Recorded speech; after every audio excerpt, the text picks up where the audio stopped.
All right, so today we're going deep into internet celebrity. Ooh. You know, all those people who get famous seemingly overnight thanks to the internet. Right. Yeah, we've got research here. We've got the Wikipedia article on internet celebrity, and we're going to break down how these figures rise, the different types, the impacts they have, and how they make money. Of course, the money. Of course, got to talk about the money. Yeah, it's really fascinating because it really challenges our traditional understanding of fame, right? Yeah. We used to rely on Hollywood record labels. The gatekeepers. Yeah, gatekeepers, exactly. Yeah. But now it's direct audience connection that's creating these new icons, and it's all fueled by user-generated content. Yeah, it's kind of crazy to think about, right?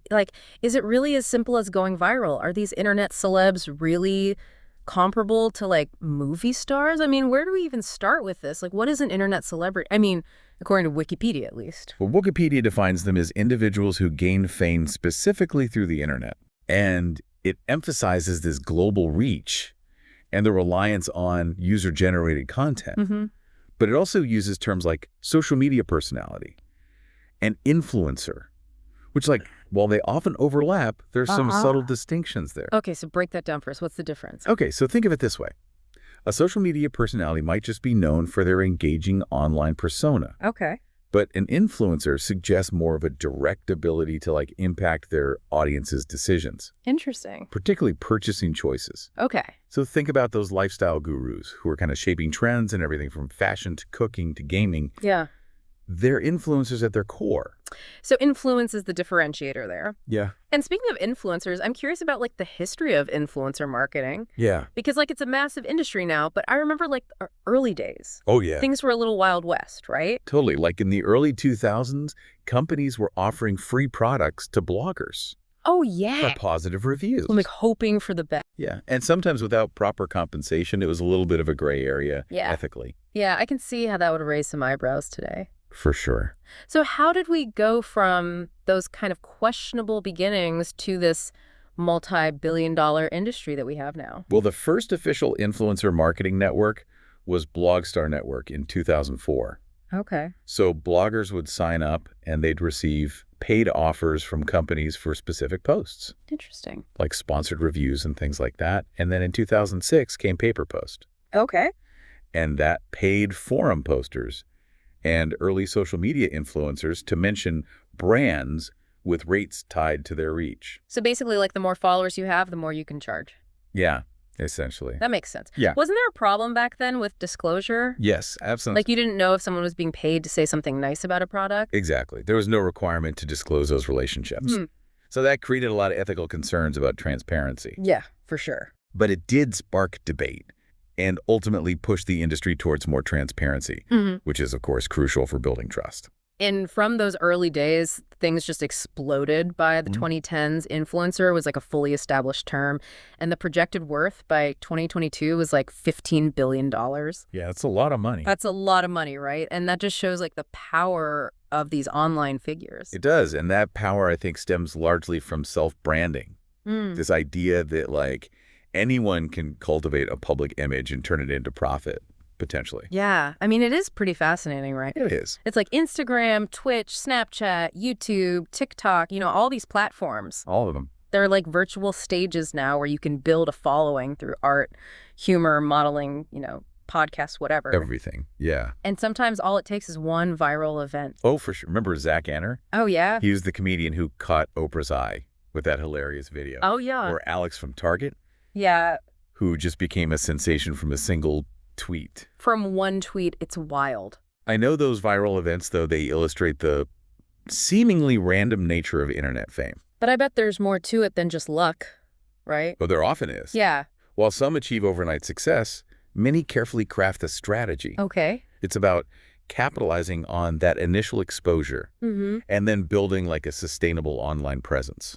I guess it makes sense, right? Yeah. Because, would you rather be a one-hit wonder or have a lasting career? Exactly. Yeah, I guess it's not just about going viral. It's about what you do after that moment. It is. It's like a springboard, not the entire pool. And I imagine the type of internet celebrity you are plays a role, too? Oh, definitely. The Wikipedia article categorizes them based on their follower count, Okay. from nano-influencers with just a few thousand followers to mega-influencers with millions. So does a bigger audience always equal greater influence, though? It's a good question. Because it's like maybe a micro-influencer with Yeah. a smaller, more dedicated audience might have a bigger impact in their niche. Yeah, I think it's like the difference between a stadium concert and a small, intimate show. Okay. You get a different kind of connection there. Yeah, I get that. And speaking of connections, let's explore some specific examples. Okay. Like YouTube, it's become synonymous with internet stardom. Yeah. Figures like PewDiePie, with over 110 million subscribers, command audiences with content ranging from gaming to comedy. Yeah. It's crazy. It is. And the sheer scale of YouTube, too. Oh my gosh. Over 300 hours of video uploaded every minute. This is wild. And viewers consume billions of videos every day. I know, and that's a goldmine for advertisers, Right? especially those who are trying to reach those who don't consume traditional media. So there's money to be made on YouTube, and YouTube has a built-in way for creators to make money, right? I've heard about AdSense. Yeah, the AdSense program allows creators to earn revenue from ads on their videos. Okay. Of course, you have to be eligible. Yeah. You need over 1,000 subscribers and a certain amount of watch time. Right. But for those who make it, it can be very lucrative. It's like the new record deal. It is. Now let's shift gears and talk about micro-celebrities. Yeah.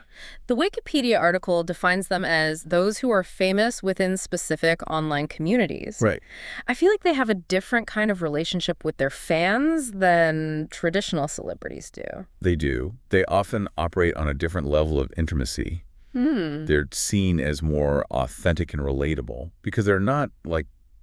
Untouchable. Exactly. Wow. They don't need the approval of traditional media to build their following. Yeah, it's true. The internet has really leveled the playing field It has. and put the power in the hands of the creators. It has. And like David Weinberger said, the internet allows the masses to wrest control of fame from traditional media. Yeah, And I think micro-celebrities really embody that shift. totally. They connect with their audience on a personal level. They build trust and loyalty. They do. Have you ever heard of the Wang Hong phenomenon in China? Oh, yeah. That's like China's internet celebrity scene is just on another level. It is the Wang Hong economy, meaning internet fame, thrives on influencer marketing and online retail. Okay. Take Sister Forong, for example, who gained notoriety through self-promotion. Interesting. Or Zhang Day, a fashion influencer whose online shop earns reportedly over $46 million annually. Wait a minute. That's a lot of money. That's a lot of money that's like comparable to top Chinese actresses. It is. So they're building brands and businesses and cutting out the middleman. Exactly. Wow. Another example is Liz Ziki. Okay. She's a food blogger with over 16 million followers. Wow. She creates these stunning videos showcasing traditional Chinese cooking and has actually inspired so much similar content. It's interesting how China's censorship policies have actually created this more independent social media landscape for influencers. Right. Because it's different than Western platforms like YouTube. It is. On platforms like Sina Weibo, Chinese influencers actually retain greater control over their earnings. Oh, wow. They can directly sell products and services and potentially earn much more than their Western counterparts. That's crazy. It is. It's amazing how the internet creates these like parallel universes of fame. Yeah, for sure. Now, what about Japan? Have you heard of net idols over there? Yeah, I've heard of those. They're fascinated. They're a subcategory of the Japanese idol industry. Okay. And their roots are in early personal websites and blogs. Oh, wow. But things really took off with the Ototomita or I Tried Dancing trend on platforms like Nikoniko. Oh, interesting. These videos feature choreographed dances, often inspired by anime or idol groups. So you're saying the popularity of dance challenges on TikTok today has its roots in these earlier trends? I think it does. It shows the global appeal of dance as self-expression and how the internet evolves and spreads trends. It really does. And speaking of evolution, we got to talk about VTubers. Oh, yeah. They're taking the internet by storm. They are VTubers. They use digital avatars to create content and interact with their audiences. It's so wild. It's wild, right? It blends technology and entertainment. Their popularity has really exploded in recent years, although they actually got their start in Japan in the early 2010s. Oh, wow.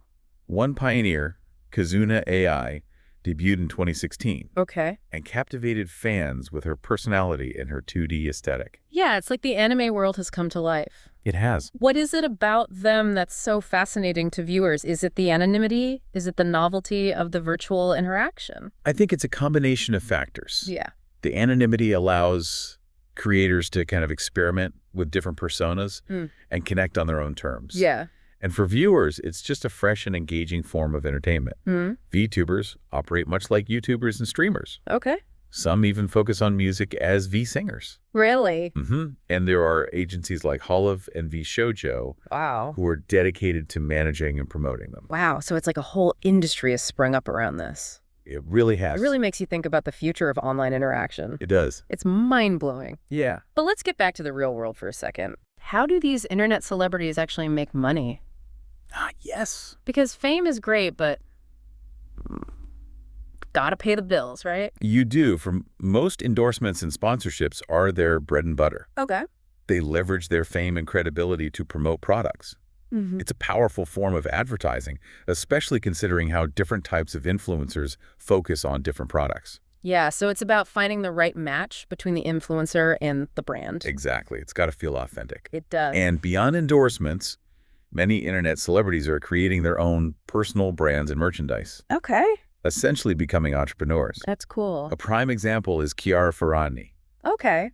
She's a fashion influencer who started as a blogger, gained fame on Instagram, and launched her own successful Chiara Ferragni collection. So it's like the ultimate side hustle turned empire.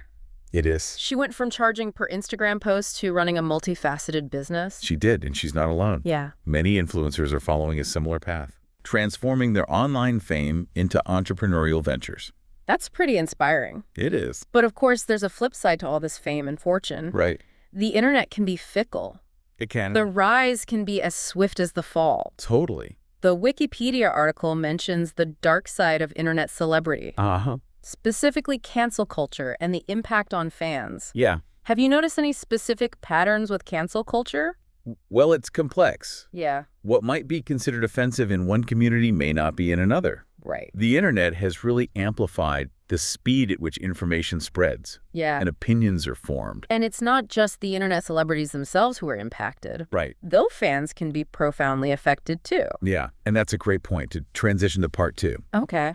We'll explore the relationship between influencers and their fans, the psychological effects of internet fame, and the ethical considerations surrounding this ever-evolving world. Stay tuned, listeners. This is where things get really interesting. You know, as we were talking about cancel culture and the impact it has on fans, it really made me think about the unique relationship between these internet celebrities and their followers. It's different from traditional celebrity fandom. I think so. No. Isn't it?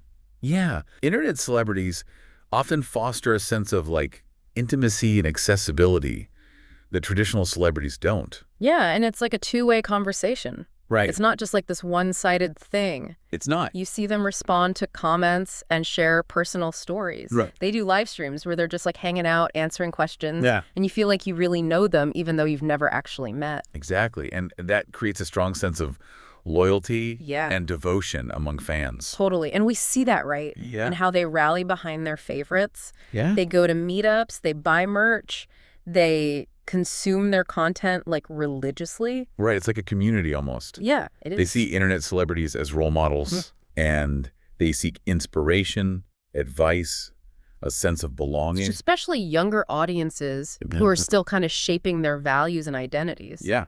That's why it's so important for these influencers to be mindful of their impact. Yeah. Because a single post or video can reach millions. Absolutely. And really shape perceptions, especially for those who look up to them. That's a lot of responsibility.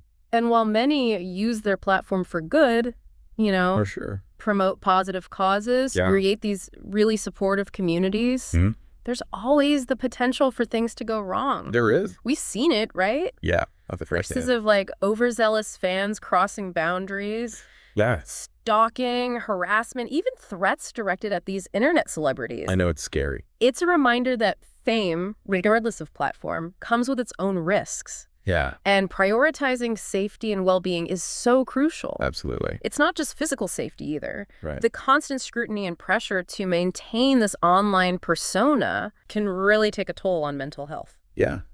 It's easy to forget that there are real people behind those carefully curated feeds. It's like a highlight reel, right?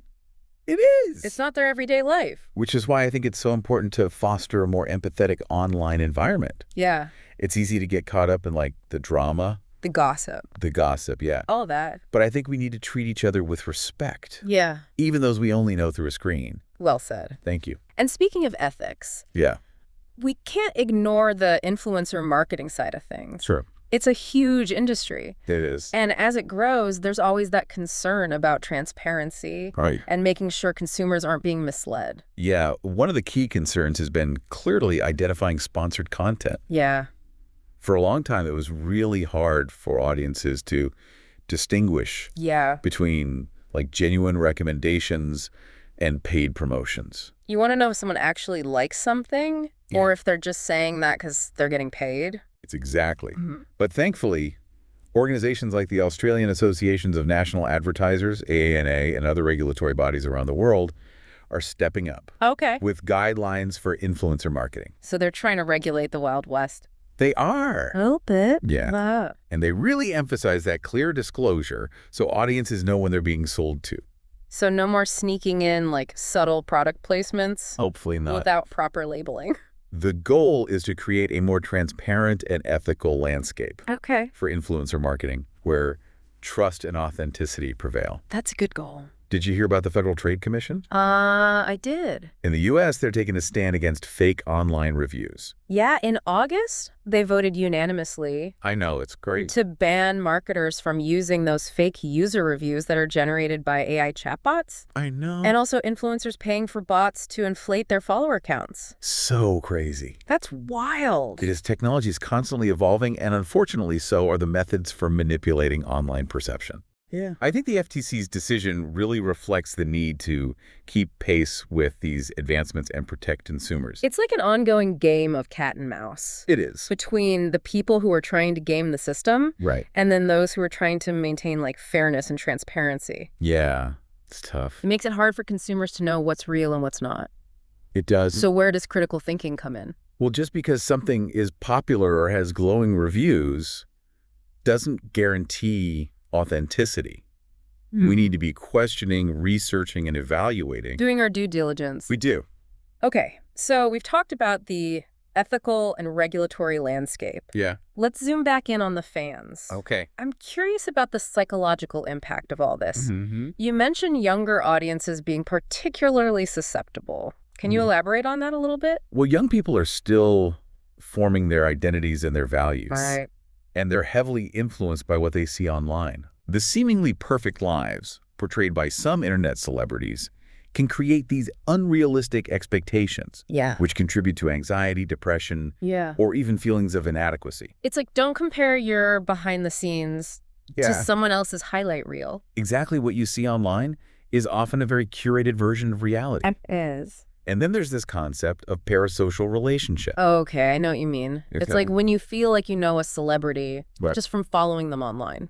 Exactly. And figures like Kim Kardashian are masters at cultivating those relationships, blurring the lines between personal and promotional content.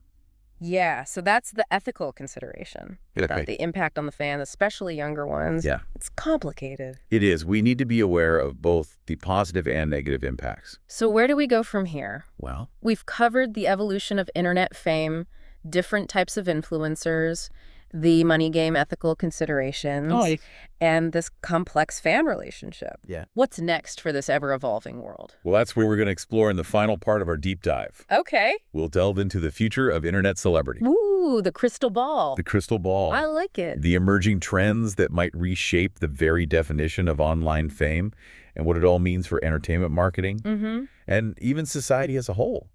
All right, so we've made it to the final part of our deep dive. We have. We've gone through the wild world of internet celebrity, you know, from its humble beginnings to the relationship they have with fans, to the ethical considerations of wielding such influence. Gets a lot. It is a lot, but like anything on the internet, it's constantly changing, right? It is. Always evolving. Yeah, always evolving. So let's put on our futuristic thinking caps Okay. and explore what the future of internet celebrity might hold. All right, let's do it. I'm curious, like, do you think the lines between traditional celebrity and internet fame are just going to completely disappear? It's a good question. I think we're already seeing those lines blur. We are. Now think about like established stars who are using social media to connect with fans Yeah. in totally new ways. Right. And then on the other side, you have internet personalities who are landing movie roles, getting book deals, launching their own product lines. Yeah, it's a two-way street now. It really is. It's not just internet stars trying to make it in Hollywood anymore. No, it's not. It's about building that personal brand that goes beyond any single platform. It is. And that brings us to another trend, I think. Okay. The rise of these like niche communities and micro-influencers. Interesting. As audiences become more fragmented, Okay. people are craving those authentic connections Yeah. and shared passions. Right. It's like the return of the specialized expert. I think so. People want to hear from voices they trust within their specific interests. Right. Whether it's like sustainable living, Yeah. vintage gaming, indie music, whatever. Whatever it is. And for brands, partnering with these micro-influencers can be like really effective. Super effective. Yeah, because it's more targeted. It is. It's more genuine. It's like instead of a billboard, you're getting a personalized recommendation from a friend. Exactly. We can't talk about the future of internet celebrity without talking about VTubers. Oh, yeah. The VTubers. The elephant, or rather the avatar in the room. Right. Exactly. They really embody this intersection of technology and entertainment and identity. They do. It's still mind-blowing to me. It's like a whole new level of engagement for viewers. It is. This fascination with virtual worlds and anime aesthetics. Right. And I think the potential for them is just immense. It is. I can imagine them hosting virtual concerts, Yeah. starring in animated series, Oh, collaborating with real-life celebrities. I can see it. The future of entertainment is becoming virtual. It is. It really makes you think about, like, what does identity even mean Yeah. when you can create a whole virtual persona? That could potentially reach millions of people. I know, it's crazy. But with all this innovation comes responsibility. Yeah. What about the ethical considerations that will shape the future of this? Well, as influencer marketing grows more sophisticated, I think transparency and authenticity become even more critical. Yeah. Consumers are becoming more and more savvy. Right. They demand a genuine connection Right, for yeah. the brands and the influencers that they support. So are we going to see, like, more efforts to regulate the industry? I think so. Both from, like, governments and from within the influencer community? Yeah, I think it's not just about protecting consumers, Yeah. but it's also about ensuring the long-term health of that entire ecosystem. It's like if you're constantly pushing the boundaries, it erodes trust. It undermines the whole thing. So much to think about. There is. As we wrap up this deep dive Yeah. into internet celebrity, Mm-hmm. what's like the one key takeaway you hope our listener walks away with today? Well, I think the most important thing to remember is that internet celebrity is constantly evolving. It's like a mirror. Okay. It reflects our culture, Okay. our relationship with technology, Yeah. and our ever-changing definition of fame. It is ever changing. It is, and it's a world full of opportunities and challenges, Right. and one that will continue to captivate and intrigue us for years to come. I think you're right. And for you, dear listener, Yeah. as you navigate this exciting digital world, remember to stay curious, stay discerning, and embrace the power of genuine connection. Who knows? Maybe someday you will be the subject of our next deep dive. Maybe. Until then, keep exploring, keep learning, and keep those brainwaves buzzing.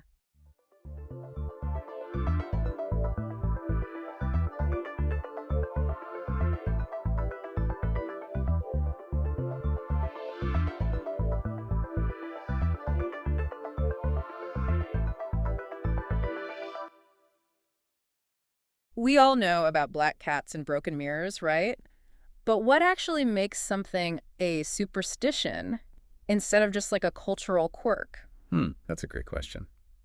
Today, we are going on a deep dive into the world of superstition. Yeah. We'll be using the Wikipedia article on superstition as our jumping off point. So get ready, because we're going to uncover some really fascinating insights about like why we cling to these beliefs, Yeah. even when we know they might be completely irrational. What I think is really fascinating about superstition is that it isn't just about those little rituals. Right. You know, it's like a window into like human psychology and like our need to make sense of the world, Oh, yeah. and how our brains just seek patterns, Yeah. even where none exist. So we're not just talking about like lucky pennies and avoiding cracks in the sidewalk here. Right. We're going way deeper. We're looking at the psychological mechanisms No, that actually drive these beliefs. think about B.F. Skinner's pigeons. Okay.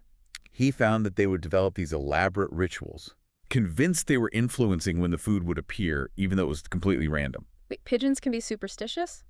Well, not in the same way humans are, of course. Okay. But their behavior shows the power of operant conditioning. Right. Yeah. You know, we learn to associate, like, actions with outcomes. Yeah. Even when the connection is totally coincidental. So like that friend who always wears the same socks to their team's games, Oh, yeah. convinced it brings them luck. Right. It's all about that perceived connection between action and outcome. Totally. Yeah. And this isn't just limited to, like, pigeons or your sock-obsessed friend. Okay.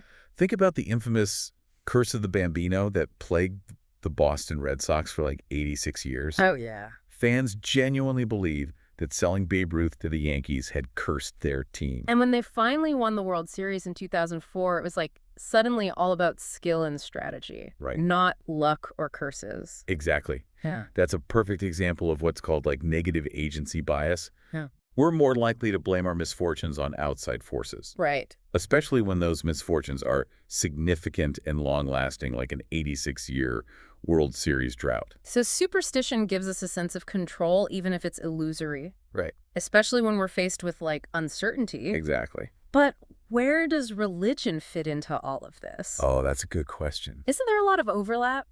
The line can be incredibly blurry. In ancient Rome, the term superstition was often used to discredit practices that were like outside the accepted norms, Okay. particularly like minority religions. So it was a way to label something as like other Right. and right. therefore like suspect or dangerous. Exactly. And even today, you see that tension within organized religion. The Catholic Church, for example, explicitly condemns superstition Really? as a perverse excess of religion. So it's a fine line between like devout faith Right. and what's considered excessive or irrational. Yeah, it raises a question about who gets to decide what's a legitimate belief and what's just superstition. It's almost like superstition is in the eye of the beholder.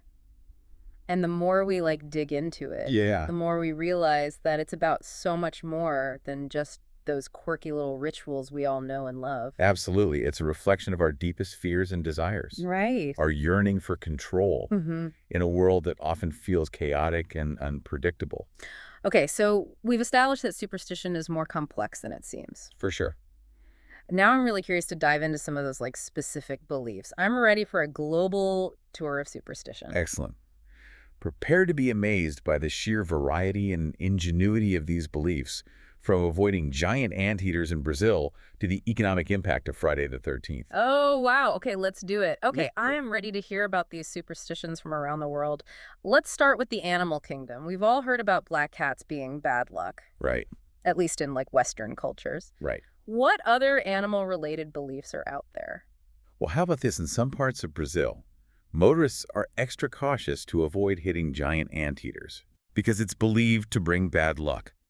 Giant anteaters. That's so specific. It is. Are they considered like sacred in those areas or something? It's not so much about sacredness, Okay. but more just a general aversion to harming them. Interesting. Interestingly, the International Union for Conservation of Nature Wow. Okay. has actually noted this belief as like a factor in their conservation efforts. So in this case, superstition is actually having a positive impact Right. on wildlife conservation. That's a nice little twist. Yeah, it is. But let's switch gears and talk about lucky and unlucky numbers. Okay. We already touched on the significance of the number 8 in China. Right. But are there other examples where numbers hold such like cultural weight? Oh, absolutely. Think about the number 13 in many Western cultures. Oh, yeah. It's so feared that buildings often skip the 13th floor entirely. Right? And then there's Friday the 13th. Oh, yeah, of course. Triskaidekaphobia.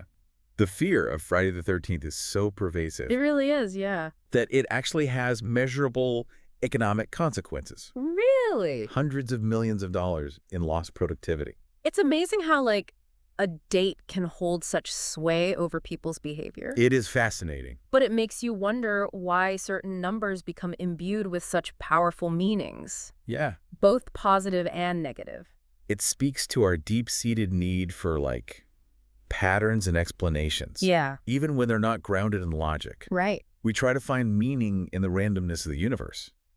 And sometimes that manifests in attributing significance to numbers. Take the number 4, for instance. In several East Asian cultures, it's considered unlucky. Oh, really? Because the word for 4 sounds similar to the word for death in those languages. Right. That's a fascinating example of how, like, language and culture can intertwine with superstition. Yeah. And of course, we can't forget the infamous 666. Oh, yeah. The number of the beast. Yeah. That one's straight out of religious text and has persisted for, like, centuries. It's a prime example of how religious beliefs can give rise to superstitions Right. that endures across generations. Right. But beyond numbers, there's a whole world of superstitious objects, like rabbit's feet, for example. Ah, the lucky rabbit's foot. I always wondered about that one. Do you think there's a connection between the popularity of certain superstitions and, like, historical events or social trends? There's definitely a correlation. The rabbit's foot was especially popular as a good luck charm during the Great Depression, Okay. a time when people were desperately seeking hope and fortune. It makes sense that during times of hardship and uncertainty, people might cling even tighter to anything that offers a glimmer of hope or a sense of control. Exactly. And that's something we see repeatedly throughout history. Right. When people feel powerless in the face of external forces, they turn to familiar rituals and objects Yeah. for comfort and protection. It's like those homemade masks, the T-Tech Melik that people were creating in Indonesia during the coronavirus pandemic. They believed these masks could, like, ward off the virus. Precisely. It's a primal response to fear and uncertainty. And while we might chuckle at some of these beliefs, we have to acknowledge the very human need Right. that drives them. Speaking of primal responses, let's talk about the age-old superstition of breaking a mirror. Okay. 7 years, bad luck. Ouch. That's a long time to pay for, like, a clumsy moment. Right. Makes you think twice before handling a mirror carelessly. Why do we fear broken mirrors so much anyway? Well, mirrors have always held a certain mystique. Yeah. In many cultures, they were believed to reflect the soul. Really? So breaking one was like damaging a part of yourself. I never realized the history behind that superstition was so deep. It's not just about bad luck. Right. It's about, like, a perceived threat to our very essence. Exactly. And that brings us to another object shrouded in superstition. Okay.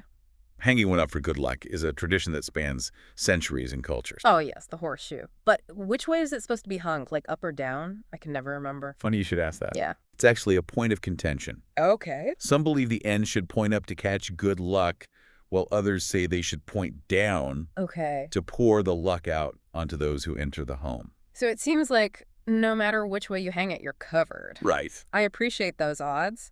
Are there any other objects or symbols that have made their way into our global tapestry of superstition? Let's journey to China for a moment. Okay. There, yarrow and tortoiseshell are considered lucky charms, while brooms have a whole set of superstitions Brooms. surrounding them. Now, that one I don't understand. They seem like pretty mundane household items. Yeah. What's so unlucky about a broom? Well, in China, it's considered bad luck to use a broom Okay. within 3 days of the new year. They believe you might accidentally sweep away Your good fortune. your good fortune for the entire year. Ah, that makes sense. Like a spring cleaning gone very, very wrong. Precisely. Even everyday objects can take on symbolic meaning and become woven into the fabric of superstition. Now let's shift our focus from objects to actions. Okay. We've got the classics in Western cultures. Avoiding walking under ladders. Right, yeah. Knocking on wood. Right. Tossing salt over your shoulder.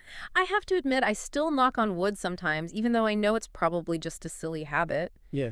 Do you ever find yourself engaging in superstitious behavior, even knowing it's irrational? Of course. We all have our little rituals. Right.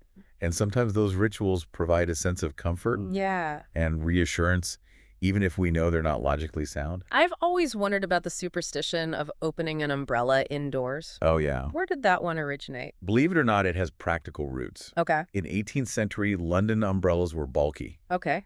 and prone to causing injury if opened indoors. Really? So the superstition likely arose from a genuine concern for safety. So it started as like a safety precaution Yeah. and evolved into a superstition. That's fascinating how these things evolve over time. Isn't it? It shows how even seemingly illogical beliefs can sometimes have a rational explanation Yeah. buried in their history. Okay, let's unpack another action-based superstition. Saying break a leg to wish someone good luck, especially in like the theater world. What's the story behind that one? The exact origin is a bit of a mystery, Okay. but it's believed to have originated in the U.S. in the early 20th century. Okay. One theory is that it's a way of warding off jealous spirits who might try to sabotage the performer's success. Interesting. Yeah, So it's almost like reverse psychology for the supernatural world. right. Speaking of which, what about blowing left and right before crossing railroad tracks? While it's a good safety practice to look both ways before crossing, Right. some believe the act of blowing is also intended to appease any spirits that might be lingering near the tracks. So it's a double duty action, Yeah, ensuring safety in the physical world right. and seeking protection from the unseen world. Exactly. Ah. It highlights how superstition can intertwine with practical concerns, creating a blend of logic and ritual. Right. Now let's talk about colors. In China, red is associated with good luck and prosperity, Okay. while in many cultures, white symbolizes purity and innocence, and black often represents death and mourning. It's amazing how certain colors have taken on such like powerful symbolic meanings Yeah, across different cultures. It makes you realize how deeply ingrained these associations are yeah, in our collective consciousness. it really does. And we've only just scratched the surface Right. of the vast and fascinating world of superstition. But one thing is clear, from animals to numbers to objects to actions and even colors, these beliefs offer a window into human psychology and our enduring need to find meaning and control in a world that often feels chaotic and unpredictable. This journey through global superstitions has been truly enlightening. And now I'm even more curious to delve into like the history of those who actively challenge these beliefs. So we've seen how like diverse and deeply rooted superstitions are, across different cultures. Right.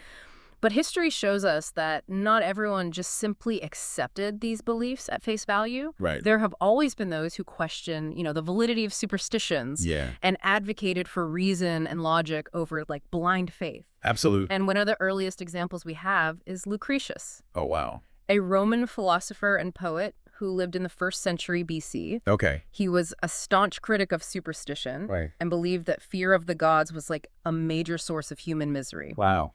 He even wrote an entire poem, Really? the Rerum Natura, Okay. dedicated to like debunking superstitious beliefs Wow. and promoting a rational understanding of the natural world. A whole poem devoted to fighting superstition. Yeah, that's dedication. He sounds like a true trailblazer, challenging those ingrained beliefs way back in ancient Rome. Yeah. Were there others who shared his perspective? He wasn't alone. Okay, Cicero, the famous Roman orator, right. also distinguished between religio, which he saw as like proper reverence for the gods, Okay. and superstitio, which he viewed as excessive and irrational fear. Okay. He argued that it was superstition, not true religious belief, Right. that Yeah. needed to be eradicated. So even back then, there was this ongoing debate about the nature of belief Right. and the importance of reason over blind faith. Exactly. It's amazing to see how these ideas have resonated throughout history. It really highlights how these fundamental questions about belief and reason have persisted across centuries. Right. And while the Middle Ages saw the dominance of religious thought, Right. there were still like glimmers of skepticism towards superstition. Okay. One notable example is Emperor Frederick II, Okay. who ruled in the 13th century. He was known for his rational approach to governance. Okay.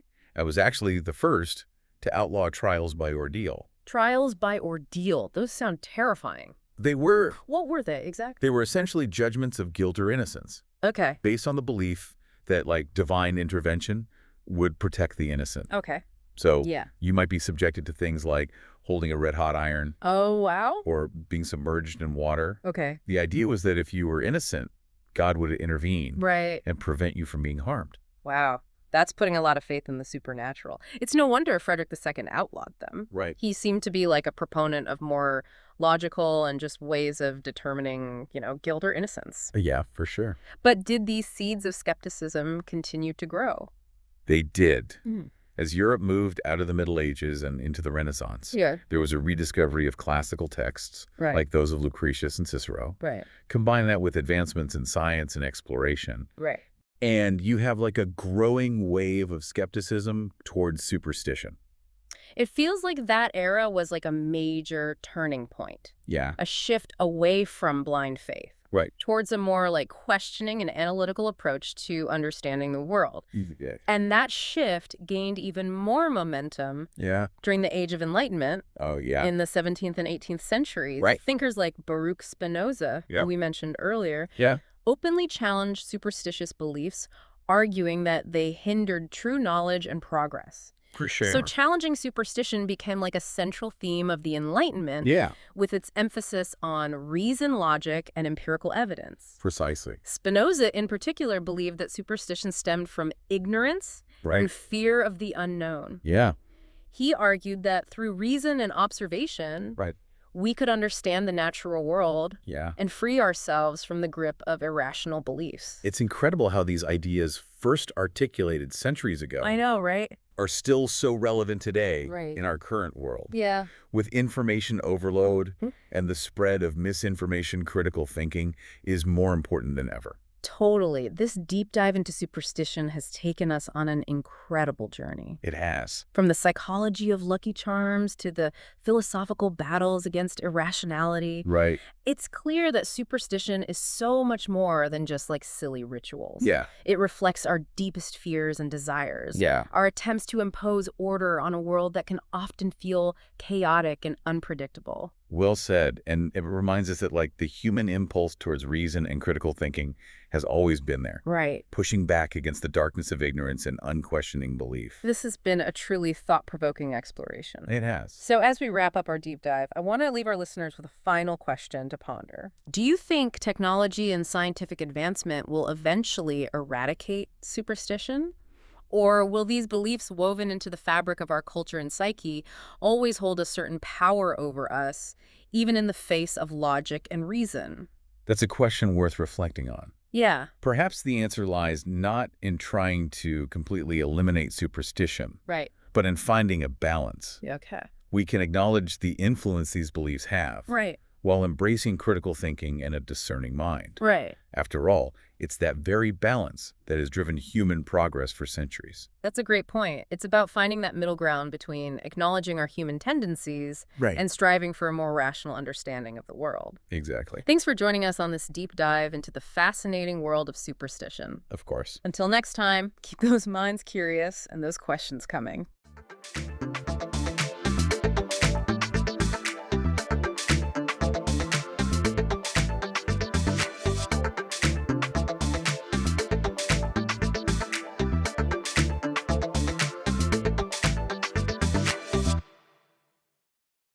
All right, so we're diving into neuroscience today, Okay. and you've given us a great jumping off point for this deep dive with excerpts from the Wikipedia article on neuroscience. Yeah. It's a pretty dense topic. It is a very complex subject. We'll break it down for our listeners. Absolutely. Think of this deep dive as like a shortcut to understanding the complexities of the brain and the nervous system. Yeah, and I think what's fascinating is just how far back the study of the brain and nervous system goes. Oh, yeah. We tend to think of it as a modern field, Right. but we're talking ancient civilizations here. Oh, wow. Really. So like ancient Egypt. Ancient Egypt, to be exact. Wow. And they practice something called trepanation. Trepanation. Yeah. What is that? So that's basically drilling or scraping holes Oh, my gosh. right into the skull. Wow. I know it sounds pretty intense, Yeah. but they believed it could treat things like head injuries or mental disorders, or even relieve pressure in the skull. So it was like their form of brain surgery. In a way, yes. It makes you wonder what they thought about the brain back then. It really does. And here's where it gets really interesting. Okay. The ancient Egyptians, they considered the heart the center of intelligence. Really? They actually removed the brain during the mummification process. Wow. That's like the opposite of what we think today? A complete contrast to our modern understanding around it. Yeah. So when did that change?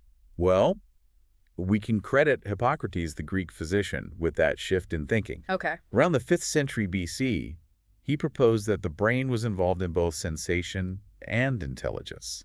That makes sense. Yeah, his observations of sensory organs, like, your eyes, your ears, your nose, Right. being located in the head, Yeah. close to the brain, led him to make that connection. So he was on the right track, but what about other Greek thinkers? Well, you're thinking of Aristotle. Okay. He championed the heart as the center of intelligence. Oh, so we're going back and forth here. Back and forth. You mean heart and brain? Exactly. It wasn't until the Roman physician Galen, around the 2nd century AD, Okay. that the importance of the brain really started to solidify. So he must have had some pretty compelling evidence. Well, Galen, being a physician to gladiators, Oh, wow. witnessed firsthand the effects of head injuries.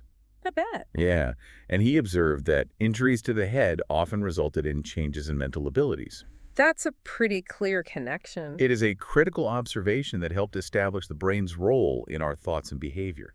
So Galen's observations were really a turning point then. Absolutely. His work was crucial in shifting the focus from the heart to the brain as the seat of intelligence. Okay, so we've gone from trepanation in ancient Egypt to gladiators in ancient Rome. Yeah, quite a journey. What were some of the next big leaps in understanding the brain? Fast forward to the 1700s, Okay. and we have Luigi Galvani, an Italian physician and physicist, Okay. making a groundbreaking discovery, the electrical nature of the nervous system. Electricity in the brain. Yes, That's fascinating. it is. Galvani's experiments with frogs showed that electrical stimulation caused muscle contractions. Oh, wow. And this sparked the idea that the nervous system uses electrical signals for communication, That's revolutionary. a truly revolutionary concept that formed the basis for modern neuroscience. Wow. Okay, so from gladiators to electricity in the nervous system. Exactly. What happened next? So imagine trying to understand a machine with billions of tiny interconnected parts all tangled together. Right. That's what studying the brain was like before Camillo Golgi, an Italian scientist, developed his staining technique in the late 1800s. A staining technique. Yeah. Why was that so important? Well, Golgi's technique allowed scientists to stain individual neurons, making them visible under a microscope for the first time. Oh, so they could actually see the individual cells. Exactly. It was like being able to see each individual tree in a dense forest instead of just a massive wall of leaves. That makes sense. So before Golgi's technique, it was like trying to study a forest without being able to see the individual trees. Precisely his discovery revolutionized the study of the brain's structure. Did this lead to any other breakthroughs? It absolutely did. Santiago Ramon y Cajal, a Spanish neuroscientist, Okay. utilized Golgi's staining method to meticulously study different types of neurons and their connections. So now we could not only see the individual trees, but we could also tell what kind of trees they were. Exactly. Cajal's work led him to propose the neuron doctrine. Okay. This was a revolutionary idea that the neuron is the fundamental building block of the brain. Like discovering the Legos that make up our thoughts and actions. That's a great way to put it. What happened to Golgi and Cajal after that? Well, they were both awarded the Nobel Prize in Physiology or Medicine in 1906 Wow. for their contributions to our understanding of the nervous system. That's amazing. So were microscopes and staining techniques the main tools for the rest of the 20th century? Not at all. The 20th century saw a burst of new technologies and methods in neuroscience. This is where things get even more interesting, right? Absolutely. Wilder Penfield, a Canadian neurosurgeon, Okay. is a standout figure from this era. Okay. In the 1930s, while operating on patients with epilepsy, Penfield started mapping the functions of different areas of the brain. He was mapping the brain during surgery. It was groundbreaking work. That's incredible. He would stimulate different areas of the brain using a small electrical probe Okay. and observe the patient's responses. So what kind of responses did he see? For instance, stimulating one area might cause a patient to move their hand, while stimulating another area might evoke a vivid memory. So he was essentially drawing a map of the human mind. Exactly. Penfield's work led to detailed maps of the brain's sensory and motor cortices. Wow. These maps showed which brain areas controlled which body parts and functions. So we are starting to understand the geography of the brain. Yes, and he even discovered that stimulating certain parts of the brain could trigger specific memories or emotions. That's fascinating. It was a cornerstone of 20th century neuroscience. Okay, so we've come a long way from ancient Egyptians removing the brain during mummification to mapping the mind during surgery. It's been quite a journey. Neuroscience has clearly come a long way. So what about today? Well, modern neuroscience is a dynamic and rapidly evolving field. Okay. We can now study the nervous system in incredible detail, from the molecular level to the complexity of human thought and behavior, Wow. thanks to tools like molecular biology, electrophysiology, and computational neuroscience. So we're looking at the brain from both the macro and micro perspective. Yes, we can zoom in on the activity of individual neurons and their connections, Okay. or we can look at large-scale brain activity using techniques like fMRI. It sounds like we're finally getting a handle on how this incredible organ functions. We're making amazing progress, but the brain still holds many mysteries. I bet. So just how complex are we talking here? To give you an idea, the human brain has about 100 billion neurons 100 billion. and 100 trillion synapses. Wow. Synapses are those tiny gaps between neurons where communication happens. That's mind-boggling, and to think each neuron can connect with thousands of others. It really puts the complexity of the brain into perspective. The number of possible connections in the human brain is astronomical. It's more complex than any computer. More complex than any computer we've ever built.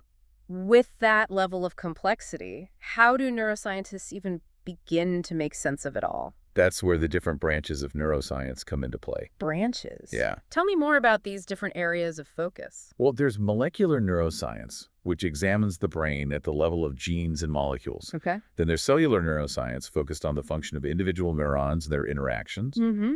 And then we have systems neuroscience, which investigates how groups of neurons form circuits and networks to carry out specific functions. So it's a multi-layered approach, studying the brain from the tiniest building blocks to the symphony of neural activity. Exactly. And then there are branches like cognitive neuroscience, which studies the neural basis of higher-level mental processes, like thinking, learning, and memory. So that's how we think and learn. Yes. And we also have behavioral neuroscience, Okay. which explores how the brain controls our actions and responses to the world around us. So it seems like every facet of who we are, our thoughts, emotions, behaviors, they're all rooted in the activity of these billions of neurons. That's the core of neuroscience, understanding the biological basis of our minds. Speaking of minds, there's one more concept I'd love to explore, neuroplasticity. Yeah. This idea that our brains are continuously changing and adapting throughout our lives. Neuroplasticity is indeed a fascinating discovery. Yeah. It means our brains aren't fixed, but constantly being shaped by our experiences, learning, and even our thoughts. So every time we learn something new or have a new experience, we're essentially rewiring our brains. Precisely, the connections between neurons are constantly strengthening or weakening, depending on how they're used. So it's like these intricate, ever-changing gardens where pathways and connections can be grown and pruned throughout life. That's a great way to visualize it. And this continuous remodeling happens at the level of individual synapses. Synapses. Those tiny gaps between neurons where signals jump from one to the next. So these synapses are like tiny construction crews constantly building and rebuilding the infrastructure of our brains.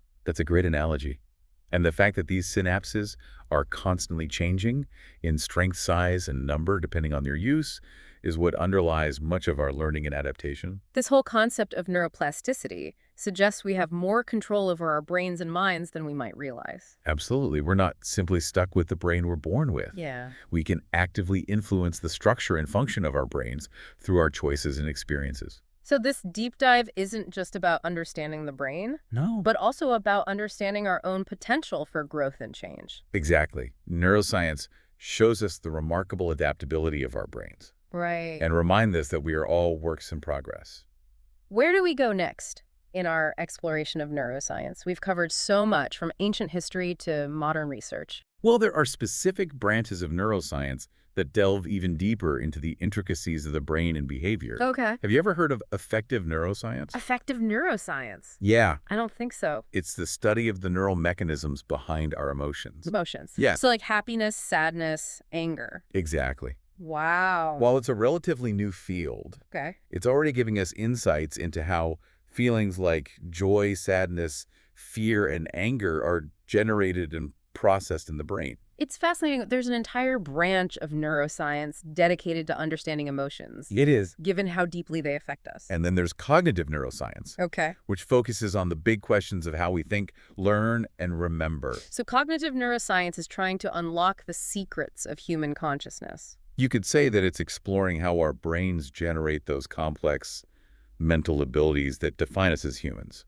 Things like attention language, decision-making, and even creativity. That's some serious brain power at work. It is. And then we have behavioral neuroscience, Okay. which focuses on the connection between brain activity and our actions and reactions. So behavioral neuroscience is bridging the gap between what's happening inside our heads and how we interact with the world around us. Exactly. It's showing how those billions of neurons firing in our brains ultimately translate into the way we move, interact, and respond to the world around us. Neuroscience is such a vast and multifaceted field. It is. It's incredible to think about all the different areas of research and the questions that scientists are trying to answer. And what's truly remarkable is that new discoveries are happening all the time.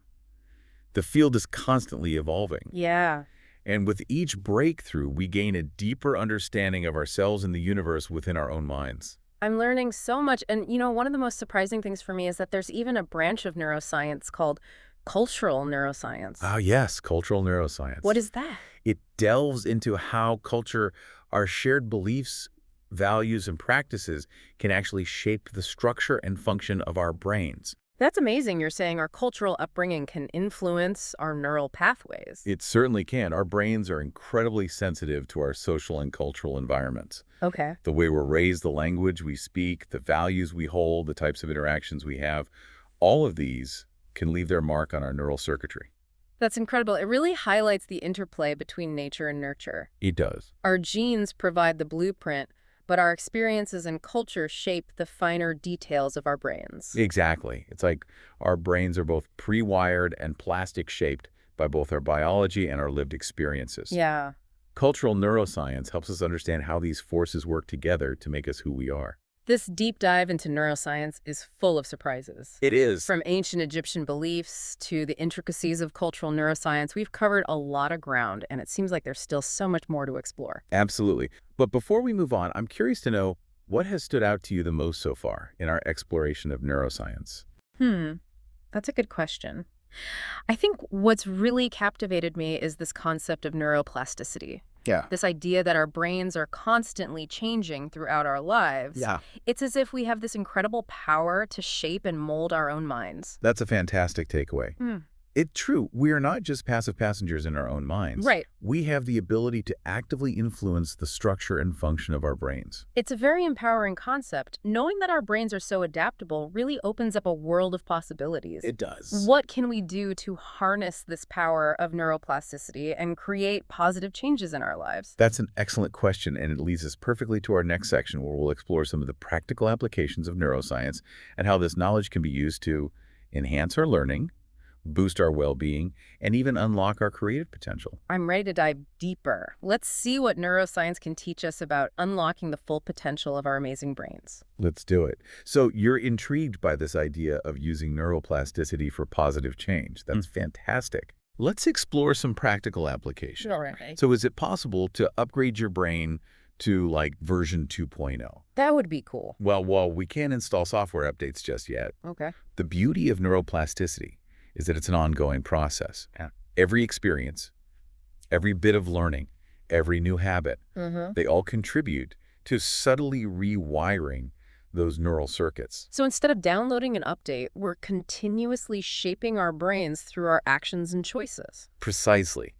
And understanding this process empowers us to make more deliberate choices. Okay. For example, learning a new skill, like playing a musical instrument, Okay. or speaking a new language. Yeah. It's more than just acquiring knowledge. Right. It's about forging new neural pathways and strengthening connections in your brain. So when I try to learn a new chord progression on the guitar, Yeah. I'm actually rewiring my brain. You are. That's pretty amazing. It is. But how does this work practically? Well, when you repeatedly engage in a new activity, the neurons involved start firing together more often. Okay. And this repeated firing strengthens the connections between them, Right. making communication more efficient. So it's like creating a well-worn path in the woods. The more you walk it, the clearer and more defined it becomes. That's a great analogy. And this same principle applies to learning and memory. Okay. When you learn something new, your brain forms new connections between neurons. Okay. And revisiting that information strengthens those connections. So repetition and practice are key. They are crucial. What about breaking bad habits? Can neuroplasticity help us with that too? Absolutely. Breaking a bad habit involves weakening unwanted neural pathways and strengthening new, more desirable ones. It Okay. requires effort and persistence, but it's achievable. So instead of letting those old, well-worn paths dominate, we can consciously create new trails and let the old ones fade away. Exactly. Mindfulness and focused attention play a big role here. Okay. By becoming more aware of our thoughts and behaviors, we can identify automatic habitual responses and make conscious choices about how we want to react instead. It's a powerful combination, understanding the science of neuroplasticity and using mindfulness to guide our brains in the right direction.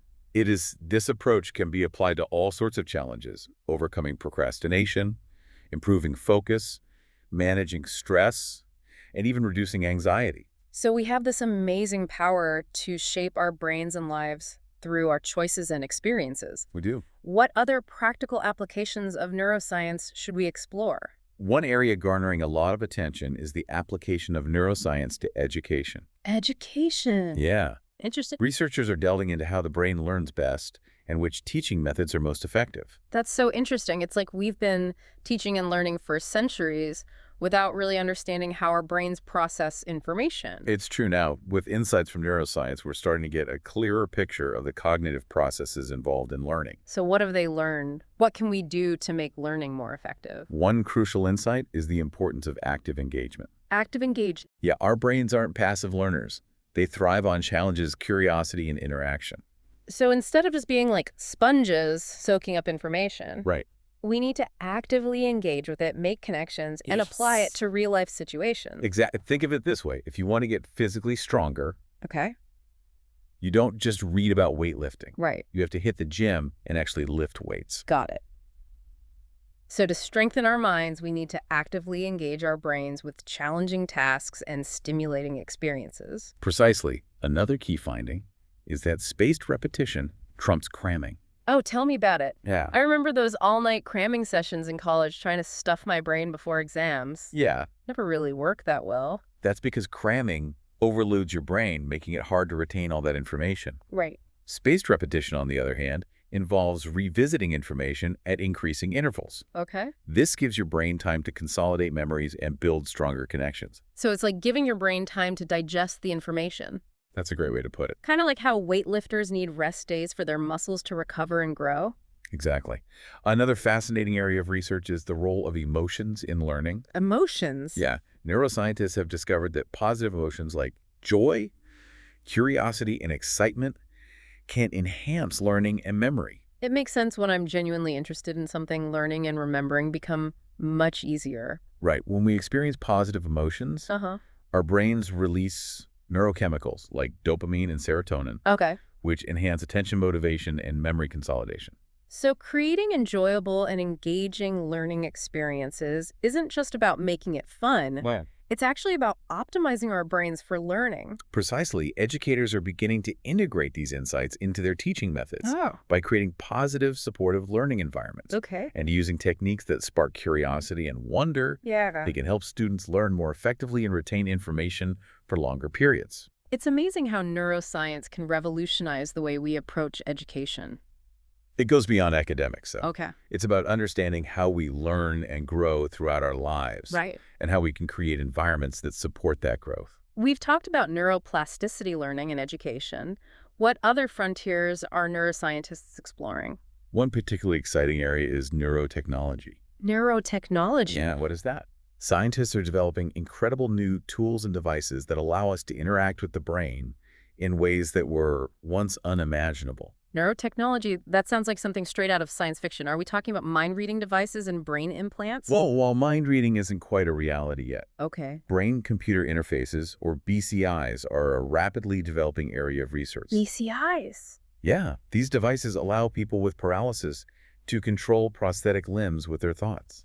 That's incredible. So someone who is paralyzed could simply think about moving their arm, Yeah, and the BCI would translate that brain activity into movement in the prosthetic limb. exactly. It's a remarkable example of how technology can be used to restore lost function and improve quality of life. That's amazing. And are BCIs limited to just movement? Not at all. Researchers are exploring their potential for communication, allowing those who can't speak or move to express themselves and interact with the world. That's truly groundbreaking. Neurotechnology has the potential to transform the lives of so many people with disabilities. The possibilities are vast. Scientists are also exploring the use of neurotechnology to treat mental health conditions like depression and anxiety.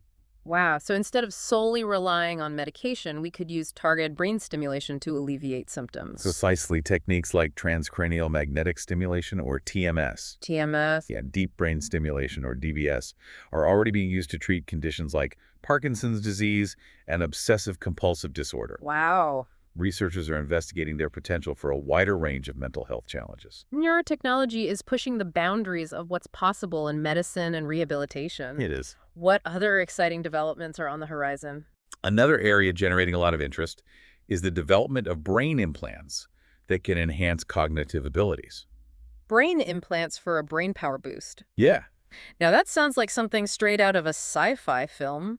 Are we talking about becoming superhuman geniuses? not superhuman, but scientists are indeed looking at ways to enhance memory, attention, and even creativity through brain implants. It's like giving our brains a technological upgrade. You could say that these implants interact with the brain's natural electrical activity, Okay. either stimulating specific areas or modulating neural pathways.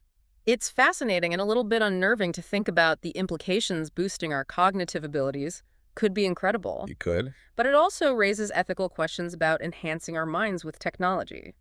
You raise a crucial point. Like any powerful technology, neurotechnology comes with ethical considerations. Right. We need to carefully consider the potential benefits and risks Yeah. and ensure that these technologies are used responsibly and equitably. That's an important point. These ethical conversations need to happen alongside scientific advancements. They do. But with all the possibilities that neurotechnology presents, it's clear that neuroscience is entering a bold new era. It certainly is, and it's an era where we're not just passively observing the brain. Right. We're actively interacting with it, shaping it, and even augmenting it. It's both exciting and a little daunting with all this potential for change and innovation. What does the future hold for neuroscience? That's a great question, and it's one that neuroscientists are grappling with every day. So where are we headed next on this incredible journey of discovery? Well, I think it's safe to say that the future of neuroscience is full of possibilities. What can we expect to see in the coming years and decades? One major focus is understanding the brain at a deeper level of complexity. Okay. We've made great strides in mapping the brain Right. and identifying different regions and functions. Yeah. But the real challenge now is understanding how those billions of neurons work together as a system to create thoughts, emotions, and behaviors. So it's like we've assembled the pieces of a giant jigsaw puzzle, but we're still figuring out what the complete picture looks like. Exactly. We're moving beyond simply identifying the parts to understanding how they interact and give rise to the emergent properties of the mind. What about consciousness? Consciousness. Will neuroscience ever be able to fully explain the subjective experience of being aware of feeling, of thinking? The question of consciousness is perhaps the ultimate challenge for neuroscience. I bet. It's a question that has fascinated philosophers and scientists for centuries. Yeah. And it remains one of the biggest mysteries of the universe. It's like trying to describe the taste of chocolate to someone who's never tasted it. That's a great analogy. Consciousness is inherently subjective, making it hard to study objectively. Right. However, neuroscientists are making progress in understanding the neural correlates of consciousness, Okay. the brain activity associated with conscious awareness. So while we might not have all the answers yet, at least we're asking the right questions. Definitely, as we develop new tools and technologies like advanced brain imaging techniques and sophisticated computational models, we're getting closer to unraveling the mysteries of consciousness. This journey into the world of neuroscience has been truly eye-opening. It has. We've covered the history, the brain's incredible complexity, the power of neuroplasticity, and the mind-boggling possibilities of neurotechnology. And we've only scratched the surface. I know, right? Neuroscience is a vast and ever-evolving field with so much more to learn and discover. It's exciting to think about all the possibilities that lie ahead. But before we wrap up this part of our deep dive, Okay. what are your thoughts on what all this means for us as individuals? What's the key takeaway from all this brain science? I think one of the most important messages from neuroscience is that our brains are incredibly adaptable and resilient. Okay. They're constantly changing and evolving in response to our experiences. So we're not just stuck with the brain we're born with. No. We can shape and mold our minds throughout our lives. Exactly. Yeah. It's a powerful thought that we have the potential to learn new things, overcome challenges, and even change our habits and behaviors. It's not just about understanding the brain. It's about understanding our own potential for growth and change. Precisely. Neuroscience offers a glimpse into the amazing capabilities of our brain Phrase. and reminds us that we are all works in progress. It's a call to action, It is. inviting us to be more mindful of our choices, Yes. to embrace new experiences, and to cultivate habits that support our cognitive health and well-being. That's a powerful message. It's like neuroscience is giving us a whole new lens through which to view ourselves and the world. It is. It's a lens that can empower us to live more fulfilling and meaningful lives. I couldn't agree more that this deep dive into neuroscience has been truly inspiring. It has been. It's given us a new appreciation for the incredible organ that is the human brain and all the possibilities it holds. Remember, this is just the beginning of the journey. Right. There's a vast universe of knowledge out there for you to explore. Yep. If you're eager to learn more, Mm-hmm. there are excellent resources available online, like the Society for Neuroscience or the Dana Foundation. Those are great suggestions. Now let's shift gears a bit and move on to the final part of our deep dive. Okay. I'm eager to hear your thoughts on what all of this means for us on a more personal level. Right. How can we apply this incredible knowledge about the brain to our everyday lives? Let's find out. Okay, so we've been through this incredible world of the brain, the history, the complexities, and the potential for change. Yeah, it's been quite a journey. But now I'm really curious how we can take all this amazing brain science and actually apply it to become better learners, better thinkers, maybe even better humans. That's the big question, right? Yeah. How do we take this knowledge and actually use it? Exactly. So where do we even begin? Well, I think it's helpful to remember that our brains are shaped by both our genes and our experiences. Okay. This means we have a remarkable capacity for adaptation and change. So it's like our genes provide the basic blueprint for our brains. Right. And then our experiences, the things we learn, the skills we practice, even the people we surround ourselves with, All those things contribute to sculpting the finer details. That's a great way to think about it. And that's where the concept of neuroplasticity comes in. Okay. It reminds us that our brains are constantly evolving, forming new connections and strengthening existing ones based on our experiences. So even though our genes lay the groundwork, we have the power to continually mold and refine our brains throughout our lives. Absolutely. It's almost like we're all sculptors working on our own mental masterpieces. I love that analogy, and it highlights how important it is to be intentional about the experiences we choose, the information we consume, and the habits we cultivate. Okay. Because all of these things are literally shaping the physical structure of our brains. So what are some specific things we can do to harness the power of neuroplasticity and sculpt our brains in a positive direction? One of the most important things is to keep learning throughout our lives. Okay. And I'm not just talking about formal education here. Right. I'm talking about seeking out new experiences, exploring new subjects, challenging ourselves mentally, and constantly expanding our horizons. So it's about staying curious and keeping our minds active and engaged. Precisely. It's almost like a muscle that needs regular exercise. That's exactly right. Our brains thrive on stimulation and novelty. Okay. Reading, learning new skills, playing brain games, having stimulating conversations. Yeah. All of these activities can help keep our minds sharp and agile. What about stress? Stress. Yeah, I've heard that chronic stress can be detrimental to brain health. That's true when we're under chronic stress. Hey. Our bodies release hormones like cortisol, Right. which can actually damage brain cells and impair cognitive function. So finding healthy ways to manage stress is essential, It is. not only for our mental well-being, but for our brain health as well. Absolutely. Activities like exercise, meditation, spending time in nature, and connecting with loved ones, all of these things can help reduce stress and protect our brains. It's all about creating an environment where our brains can flourish. It's exactly. Nourishing our brains with healthy foods, getting enough sleep managing stress, and fostering positive social connections. Right. All of these contribute to creating a fertile garden for our minds to thrive in. This has been so inspiring, this whole conversation about neuroplasticity and the power of our brains to change and adapt. It's pretty amazing, isn't it? It really underscores that we're all capable of so much more than we might think. It's a message of hope and possibility. Yeah. No matter our age, our background, or our current circumstances, we all have the potential to learn to grow, to rewire our brains for the better. We've been given this incredible gift, this amazing adaptable brain.